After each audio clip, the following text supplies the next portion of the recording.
اور وہ وقت یاد کرنے کے قابل ہے جب تمہارے پروردگار نے فرشتوں سے فرمایا کہ میں زمین میں اپنا نائب بنانے والا ہوں۔ انہوں نے کہا کیا تو اس میں ایسے شخص کو نائب بنانا چاہتا ہے جو خرابیاں کرے اور کچھ تو خون کرتا پھرے؟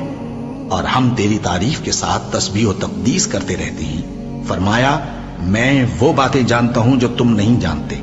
اور اس نے آدم کو سب چیزوں کے نام سکھائے، پھر ان کو فرشتوں کے سامنے کیا اور فرمایا کہ اگر سچے ہو تو مجھے ان کے نام بتاؤ۔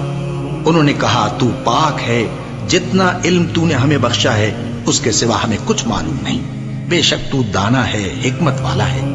تب اللہ نے آدم کو حکم دیا کہ آدم تم ان کو ان چیزوں کے نام بتاؤ۔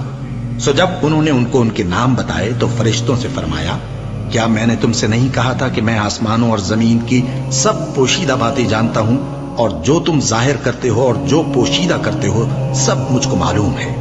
اور جب ہم نے فرشتوں کو حکم دیا کہ آدم کے آگے سجدہ کرو تو وہ سب سجدے میں گر پڑے مگر شیطان نے انکار کیا اور غرور میں آ کر کافر بن گیا۔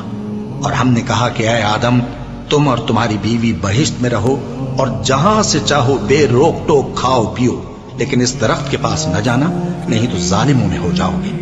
پھر شیطان نے دونوں کو اس درخت کے بارے میں پھسلا دیا اور جس عیش و نشاط میں تھے اس سے ان کو نکلوا دیا۔ تب ہم نے حکم دیا کہ بہشت بری سے چلے جاؤ، تم ایک دوسرے کے دشمن ہو، اور تمہارے لیے زمین میں ایک وقت تک ٹھکانہ اور معاش مقرر کر دیا گیا ہے۔ پھر آدم نے اپنے پروردگار سے کچھ کلمات سیکھے اور معافی مانگی تو اس نے ان کا قصور معاف کر دیا۔ بے شک وہ معاف کرنے والا ہے، بڑا مہربان ہے۔ ہم نے فرمایا کہ تم سب یہاں سے اتر جاؤ، جب تمہارے پاس میری طرف سے ہدایت پہنچے تو اس کی پیروی کرنا کہ جنہوں نے میری ہدایت کی پیروی کی ان کو نہ کچھ خوف ہوگا اور نہ وہ غمناک ہوں گے، اور جنہوں نے اس کو قبول نہ کیا اور ہماری آیتوں کو جھٹلایا وہ دوزخ میں جانے